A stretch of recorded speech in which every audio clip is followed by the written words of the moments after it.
1991 एक असं वर्ष जेव्हा जगातल्या मोठ्या सत्तांमधला संघर्ष संपला, सगळ्यांनीच सुटकेचा निश्वास टाकला. पण खरं तर त्यानंतरच आपल्यासमोर असे काही नवीन प्रश्न उभे राहिले जे कुठल्या एका देशाचे नव्हते, तर संपूर्ण मानवतेचे होते. आणि आज आपण याच प्रश्नांबद्दल बोलणार आहोत.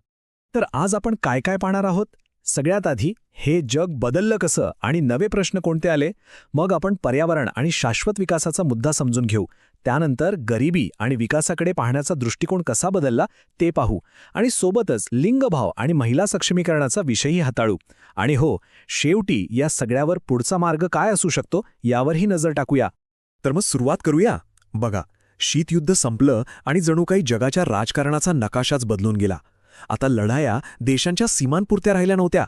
लक्ष आता त्या प्रश्नांकडे गेलं जे आपल्या सगळ्यांच्या, म्हणजे अगदी सगळ्यांच्या अस्तित्वाशी जोडलेले होते. आपलं पर्यावरण असेल, गरिबी असेल किंवा समानता. हे अगदी बुद्धिबळाच्या खेळासारखं आहे नाही का? जसा राजा पडला की खेळ संपतो, तसंच ते जुने संघर्ष संपले. आणि यामुळे काय झालं माहितीये? एक नवी संधी मिळाली आपल्या ग्रहाच्या, आपल्या माणसांच्या खऱ्या समस्यांकडे लक्ष देण्याची. राजकारणाचा तो जुना पट आता पूर्णपणे बदलला होता. या नवीन प्रश्नांच्या यादीत जो सगळ्यात वर होता आणि सगळ्यात महत्त्वाचा, तो म्हणजे पर्यावरणाचा प्रश्न. विकासाची शर्यत तर सुरू होती, पण त्या नावाखाली आपण आपल्या निसर्गाची किती मोठी किंमत मोजतोय यावर जगभरात गंभीरपणे चर्चा सुरू झाली. आणि मग एक अगदी मूलभूत प्रश्न विचारला गेला की ठीक आहे, आपण आज आपल्या गरजा पूर्ण करतोय, पण हे करताना आपण आपल्या पुढच्या पिढ्यांच्या, आपल्या मुलानातवंडांच्या भविष्याशी खेळ तर करत नाहीये ना? विकासाच्या या धावपळीत आपण त्यांच्यासाठी मागे काय सोडून जाणार आहोत? आणि याच प्रश्नाच्या उत्तरातून एक संकल्पना जन्माला आली, ती म्हणजे शाश्वत विकास. आता हा शब्द जरी मोठा वाटत असला तरी अर्थ अगदी सोपा आहे. विकास असा करा की आजच्या आपल्या गरजा पण भागल्या पाहिजेत आणि येणाऱ्या पिढ्यांसाठी निसर्गाचा ठेवा पण सुरक्षित राहिला पाहिजे. म्हणजे काय? तर प्रगती आणि पर्यावरण यांच्यात एक बॅलन्स, एक समतोल साधणं. आता ही चित्र बघा. हे फक्त फोटो नाहीत, हा आरसा आहे. एका बाजूला बेसुमार जंगलतोड आणि दुसऱ्या बाजूला गाड्यांमधून आणि कारखान्यांमधून ओकला जाणारा धूर.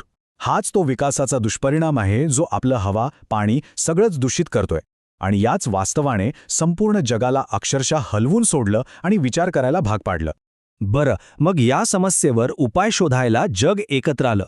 ही टाईमलाईन आपल्याला तोच प्रवास दाखवते. बघा, 1972 मध्ये स्टॉकहोममध्ये याची पहिली ठिणगी पडली. आणि मग 1992च्या रिओ परिषदेत शाश्वत विकास ही संकल्पना अधिकृतरित्या समोर आली. म्हणजे हा लढा काही आजचा नाहीये, अनेक दशकांपासून तो सुरू आहे. आणि एक गोष्ट लक्षात घ्या, जेव्हा पर्यावरणाचं नुकसान होताना तेव्हा त्याचा सगळ्यात जास्त फटका बसतो तो गरिबांना. आणि हाच आहे आपला दुसरा महत्त्वाचा प्रश्न, गरिबी. पण थांबा, गरिबी म्हणजे फक्त पैसे नसणं एवढंच नाहीये. त्याचा अर्थ त्यापेक्षा खूप खूप खोल आहे. गरिबी म्हणजे फक्त पाकिट रिकामं असणं नाही. गरिबी म्हणजे रात्री उपाशी झोपणं. गरिबी म्हणजे आपल्या मुलांना शाळेत पाठवण्याची ऐपत नसणं. गरिबी म्हणजे समाजात मानसन्मान न मिळणं. थोडक्यात सांगायचं तर ही एक अशी अवस्था आहे जिथे माणसाला त्याचे मूलभूत हक्कच नाकारले जातात. आणि याबाबतीत भारताचा विकासाकडे बघण्याचा दृष्टिकोन नेहमीच वेगळा राहिला आहे. आपल्यासाठी विकास म्हणजे फक्त आकडे किंवा मोठी अर्थव्यवस्था नाही. आपल्यासाठी विकास म्हणजे सामाजिक न्याय, समानता. विकासाचा फायदा समाजाच्या शेवटच्या घटकापर्यंत पोचला पाहिजे, हा आपला मूळ विचार आहे. आणि याच विचाराला प्रत्यक्षात आणण्यासाठी भारतात अनेक योजना राबवल्या गेल्या आहेत. जसं की मनरेगा, ज्यातून ग्रामीण लोकांना रोजगाराची हमी मिळाली, किंवा प्रधानमंत्री आवास योजना, ज्यामुळे अनेकांना स्वतःच्या हक्काचं घर मिळालं. या योजनांचा उद्देश फक्त मदत देणं नाहीये, तर लोकांना स्वतःच्या पायावर उभं करणं, त्यांना सक्षम बनवणं हा आहे. आता आपण गरिबीबद्दल बोललो, पण गरिबीचा चेहरा पाहिला तर तो बहुतांश वेळा स्त्रीचा असतो. आणि हाच आहे आपला तिसरा आणि तितकाच महत्त्वाचा मुद्दा, लिंगभाव समानता आणि महिला सक्षमीकरण. इथे एक गोष्ट स्पष्टपणे समजून घेणं खूप गरजेचं आहे. लिंगभाव म्हणजेच जेंडर, याचा अर्थ स्त्री किंवा पुरुष म्हणून जन्माला येणं नाही, तर समाज स्त्री आणि पुरुषांकडून काय अपेक्षा ठेवतो, त्यांच्यासाठी काय भूमिका ठरवतो, ते म्हणजे जेंडर. हा जैविक फरक नाही, ही एक सामाजिक रचना आहे. आणि ह्याच रचनेत असमानतेची मुळं आहेत. आपलं भारतीय संविधान स्त्रियांना समानतेचा हक्क देतं, पण वास्तवात त्यांना आजही भेदभावाला सामोरं जावं लागतं. हे वाक्य म्हणजे कायदा आणि सत्य परिस्थिती यातली दरीच दाखवतं. संविधानाने तर हक्क दिले, पण एक समाज म्हणून आपण ते खरंच स्वीकारले आहेत का? आता हे आकडे तर धक्कादायक आहेत. भारताच्या श्रमशक्तीमध्ये पुरुषांचा सहभाग जवळपास 79% आहे, तर महिलांचा फक्त 28%.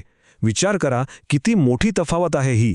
याचा सरळ अर्थ असा होतो की देशाची जवळपास अर्धी लोकसंख्या आर्थिक प्रक्रियेपासून दूर आहे. हे फक्त आकडे नाहीत, तर आपण एका मोठ्या संधीला मुकत आहोत.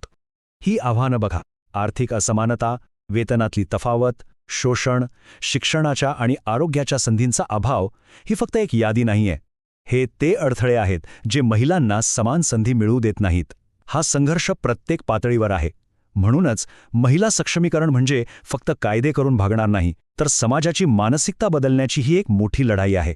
तर आपण आतापर्यंत 3 मोठे मुद्दे पाहिले: पर्यावरण, गरिबी आणि लिंगभाव असमानता. आता साहजिकच प्रश्न पडतो की या सगळ्यावर उपाय काय? आपली पुढची वाटचाल कशी असायला हवी? आणि याचं उत्तर या एका महत्त्वाच्या गोष्टीत दडलंय: पर्यावरणाचं आरोग्य, लोकांची आर्थिक सुबत्ता आणि सामाजिक समानता. हे काही वेगवेगळे विषय नाही आहेत. हे सगळे एकाच धाग्याने एकमेकांशी घट्ट जोडलेले आहेत. विचार करा, जोपर्यंत आपण महिलांना सक्षम करत नाही तोपर्यंत गरिबी हटणार नाही, आणि जोपर्यंत गरिबी आहे तोपर्यंत शाश्वत विकास शक्य नाही.